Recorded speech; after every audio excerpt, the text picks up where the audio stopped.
Hello, everyone. You hear me clearly? Yep, great. Hello. So I just want to greet you all and say hi on behalf of myself and my assistant for this session, the Gotcha Ghost.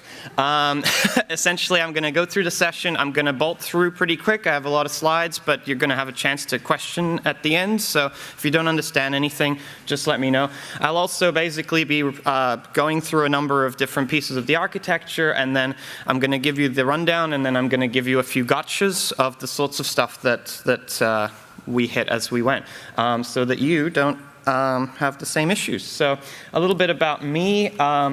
So my name is Liviu Constantinescu. I used to be an academic in biomedicine. I now have the pleasure of being DevOps lead at Animal.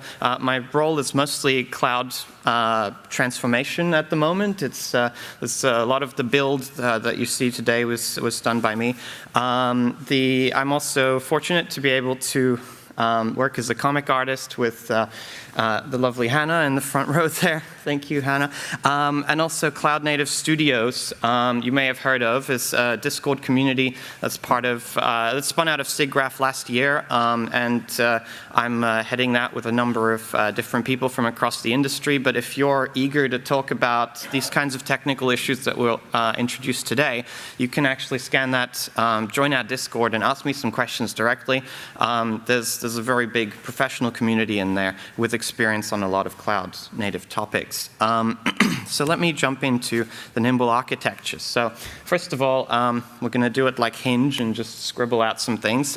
Basically, you start with a Nimble Studio Builder, and there's a little bit of magic in this box. It's essentially just an EC2 instance that Amazon will give you. You spin it up off an AMI, and what's in there? Well, basically, there's a CDK stack. Inside the CDK stack, we'll build out your whole environment according to Amazon spec. And the tool, the actual Studio Builder, can persist. You can stop it and work with it afterwards to update your studio with any new changes from Amazon. And also, you'll be able to edit the studio to change different segments of, whether you deploy deadline and things like that. So it's very flexible, very helpful. But what's in the box? Well, basically, inside the box, you will find a number of different services. It's a little nebulous at first, really, when you kind of launch it all into the environment. It's very clear that you have, nice DCV. You've got ThinkBox deadline. I'm not going to go too in-depth on this slide just because Aidan's kind of already done so for you, but just in case you missed the last session, so nice DCV is a Teradici replacement of sorts. It's a nice streaming platform for connecting to hosts and doing VNC sort of work. Deadline is a render scheduler and just general scheduler of jobs. Nimble launch profiles I use to spin up workstations, and you can customize these with your own software. You've got Amazon FSx for Windows File Server is a flexible and fast storage underlying everything. And then it builds you an Amazon Virtual Private Cloud network, and we'll go into that a little bit, but also a directory service, so you'll have your own AD for that environment that's managed within the environment. And finally, at the heart of all that is Nimble Studio, the app, right? So there's effectively a web service that gets deployed with everything that your artists can log into using their new Active Directory accounts, and then they're able to kind of work inside of that, and they don't need to care what's under the hood. So this is basically all they need to know, You spin it up, it's all there. I will give you a quick gotcha about the Nimble Studio Builder, and that's basically that changing stacks manually is quite risky. So basically, it's quite possible to get the CDK apps inside the Studio Builder into a state where you've cut yourself off from updates because you've made enough changes to the infrastructure that the code no longer recognizes it, right? So you have to be careful when moving stuff around under the hood that you don't kind of inadvertently break the update and edit scripts. That said, I did that and it was quite recoverable. But it's a gotcha you don't want to run into. So the actual architecture under the hood is a bit more complicated, and I deliberately made the slide a little overwrought just to give you that idea, but trust me that we will go through all of these steps. One thing that I just wanted to mention, again, if you missed the last talk, is ALAB Phase 2, the sort of entire asset and data structure that we use to build this project is available to you right now. You can essentially start trying this stuff yourself with all our production quality assets inside of Nimble Studio, which is also available to you. So by all means, just actually test this stuff for yourself. But let me just come in gently. So basically, we manage Nimble with an IT team of effectively 2 people, really, that were on this full time. So I was running this thing and kind of building it out as the DevOps person, and it was my responsibility to kind of run the environment and update it and all of that. But I had one support person who was working kind of in the wings, helping out users, dealing with use cases. And frankly, that was actually enough to keep the environment quite happily rolling along. It was really quite remarkable how much of the kind of day-to-day work in that environment could be handled essentially by the automation baked into Nimble. So you'll find as well that there's good, substantial, well-designed documentation out of the box. You know, Amazon has good docs for all of the major stuff that you might need to do, you know, adding users, updating, all that kind of, anything that they kind of know you're going to have to do, there's a nice guide for you to do it step by step. And I found that our support people could use that quite effectively. And in fact, the one full-time person I had on this was a trainee. He'd barely started at the company. You know, he wasn't familiar with this kind of stuff. He was able to train himself up with just the docs they gave us, so that's fantastic. It's built to slot in supporting applications. So effectively, if you need to add license servers and stuff, there's already sort of documentation and stuff to do that. Very helpful.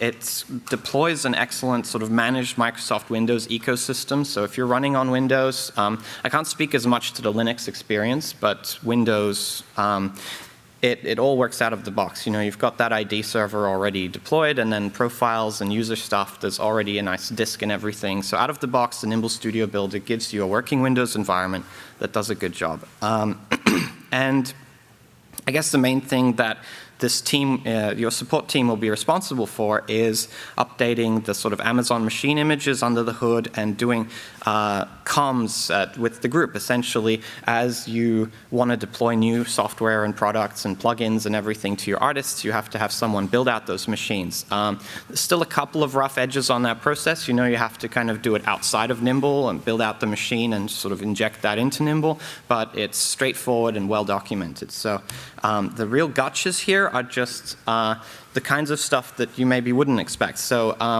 the AWS Marketplace is rich with solutions. You might expect, you know, I can slot any of these right into Nimble.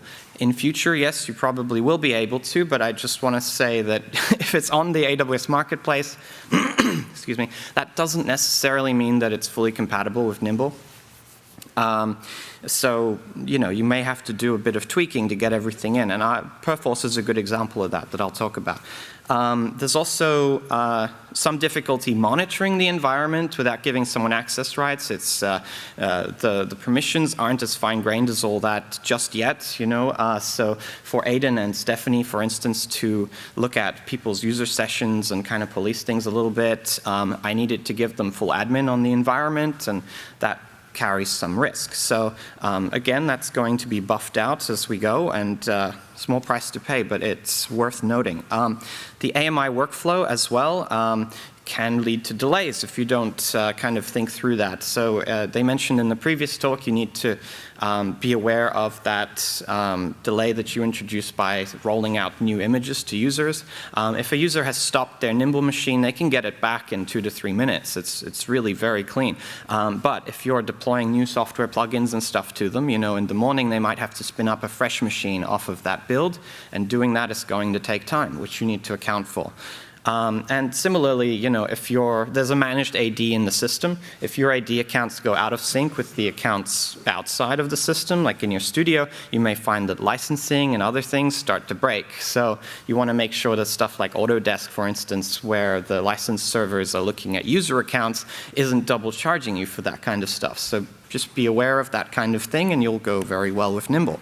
So this is the general architecture of what's actually coming out of the box when you use Nimble Studio. So effectively, I'll say, I won't dwell on sort of every little piece of this architecture. There'll be question time afterwards and we'll be able to go into it. But you can see, generally speaking there, that we had a VR room set up on premises with motion capture equipment, some headsets and all of that VR sort of goodness. And then inside of that Nimble Studio account, we have a number of elements that are sort of network connectivity elements across the top there. So you can see gateways for S3, DynamoDB, an internet gateway, a NAT gateway, that kind of stuff. I think the main thing to be aware of there is that Nimble comes out of the box connected directly to the internet, and it comes out of the box in quite a zero trust sort of configuration. Every element is configured in nice clean subnets. You know, there's subnets for every kind of every piece of the environment has a dedicated subnet, and then there's security groups set up between those elements in such a way that only the ones that need to talk to each other can talk to each other, and then you have control over how much internet access, for instance, your users will have. There is a whole sort of infrastructure built in already with the hosted zone and so on, so that DNS, machine names, all of that resolves cleanly.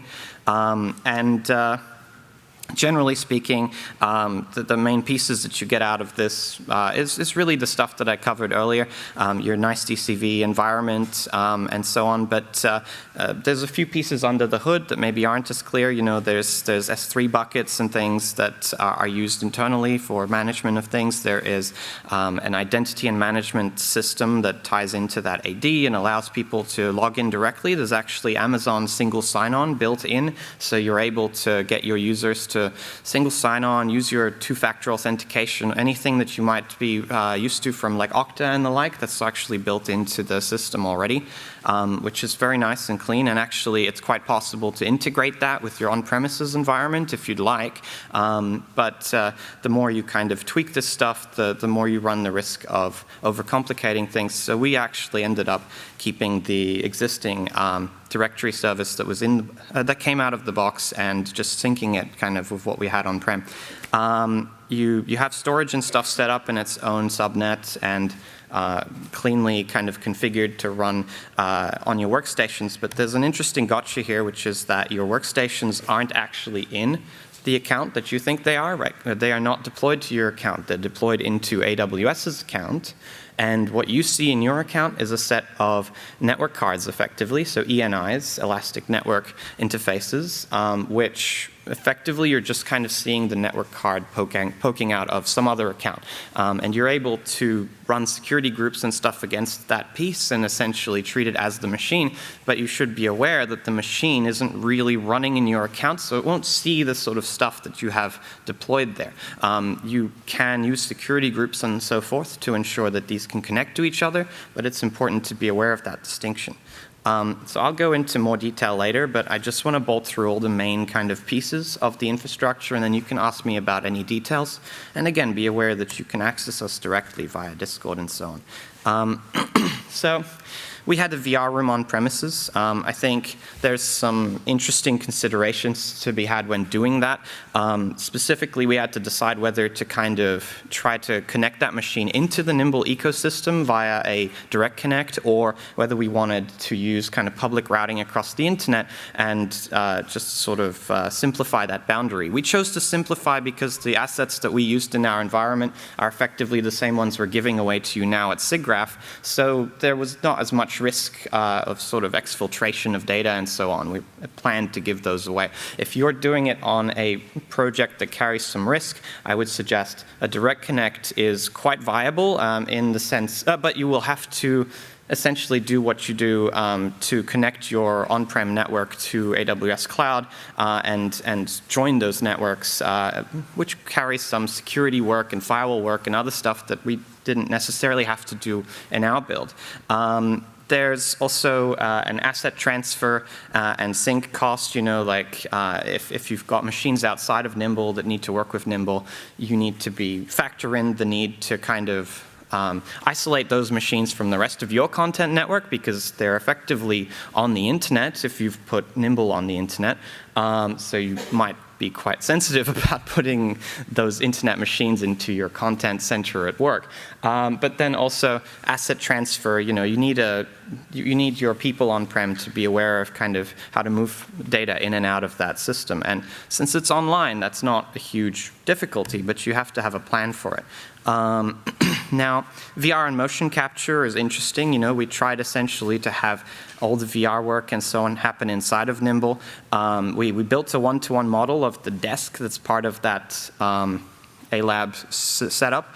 And essentially, we wanted to do performance capture in VR and work with the director in that space, as Stephanie kind of mentioned already. Nice DCV has some beautiful features for like forwarding USB devices up to Nimble hosts and kind of working with them up in the cloud. In the end, we backed off from the idea of directly using VR with the Nimble hosts, and that's for a couple of reasons. Specifically, the gotchas you need to watch out for is that when you're using nice DCV, it can do USB forwarding, but VR is dependent on a whole lot of devices. Your headset really has multiple devices in it, your sound, your video, etc. All of those things need to have hardware IDs that need to be baked into your Nimble host and allowed specifically to sort of be forwarded.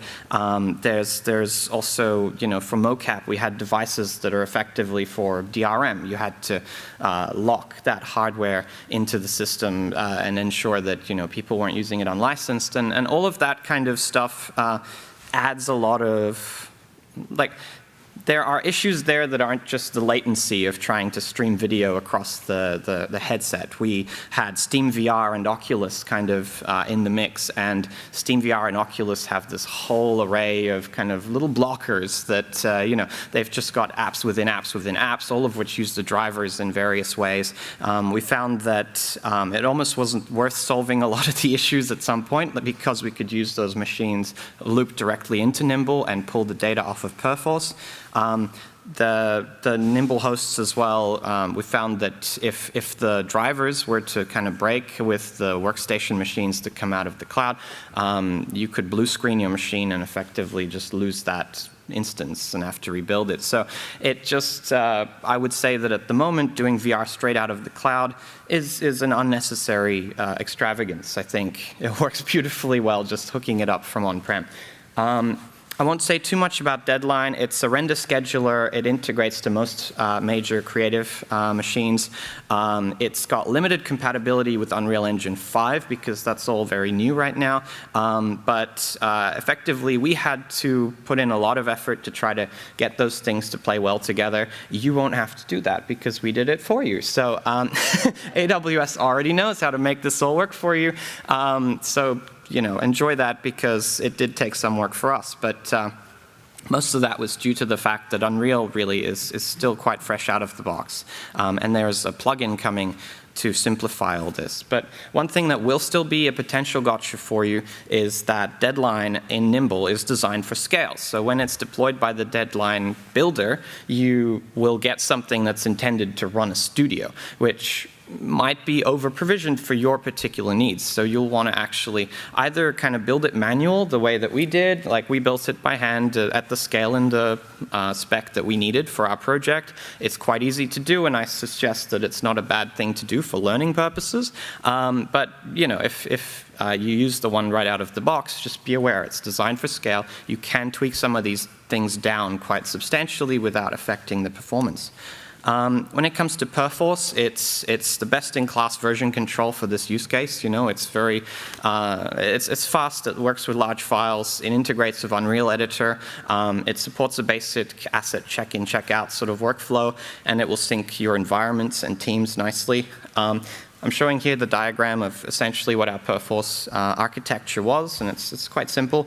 There's a Perforce server just sitting in sort of the public network of Nimble. Again, you might not want to do this if you have sensitive assets, but for us it was really very clean and secure to just kind of expose the Perforce server directly, as long as we knew that that boundary was secured.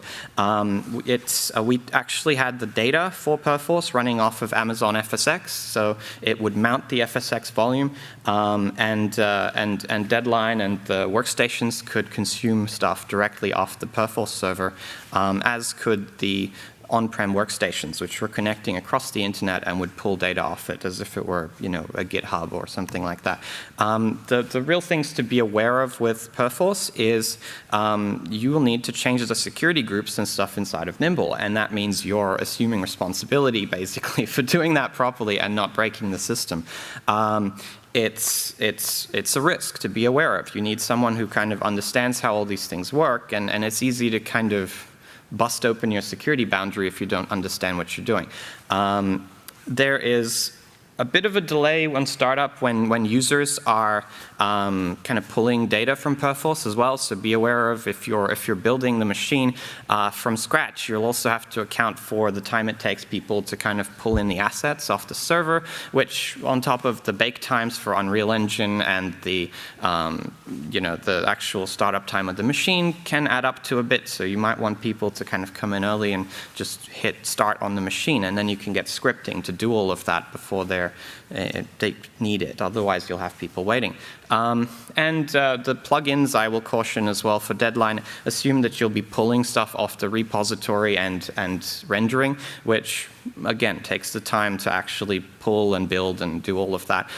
We simplified that quite substantially with the way that we did our file system architecture, which I'll explain. So Amazon FSx and S3 are just fantastic as storage systems for this. Effectively, we were able to tune our file system performance and size as we liked. You can essentially just select the disk and say, okay, I need 3 more terabytes, and you'll get it.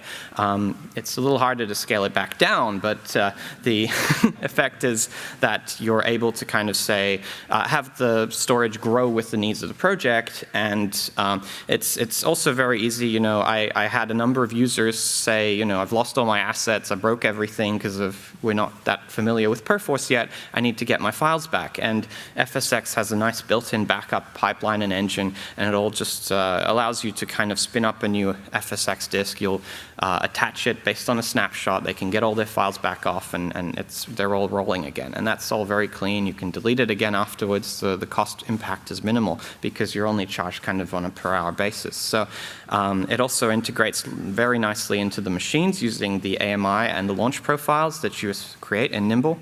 The gotchas I would say there are effectively that you need to be aware of how Perforce's data flows within this architecture. Essentially, Perforce is a very large checkout of the entire project's worth of files. And if you're checking out the entire project's worth of files for every user, you're effectively doubling up on a whole lot of data, which, if you put it in FSx, is basically everything running on high-speed storage, which is unnecessarily expensive, right? So there are ways to get around that, but there's a trade-off. So if you, for instance, most of the machines that you're running inside of Nimble have the capability they already have ephemeral disks attached that you can effectively just put your entire Perforce data store on and have space left over. But those disks disappear when the machines go away. So if you're willing to accept that risk of users potentially losing their files, if the training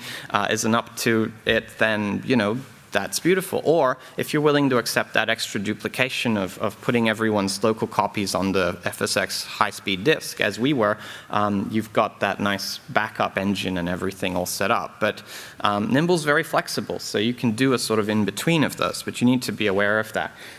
The other things, and I've just got 2 gotchas left, and we'll go to questions. The Nimble AMIs and other pieces of Nimble that you build yourself and attach into Nimble have essentially metadata objects attached. So if you build a machine image and you put it into your system, you're creating a sort of machine image record that you put into Nimble. Now, if you then delete that AMI, which lives outside of Nimble, and the metadata record that points to it still exists in Nimble, it's quite possible to break Nimble because it's looking for that stuff, and internal pieces might get confused. So you need to be aware that there's kind of a level of abstraction of resources that point to other resources that you can potentially get rid of.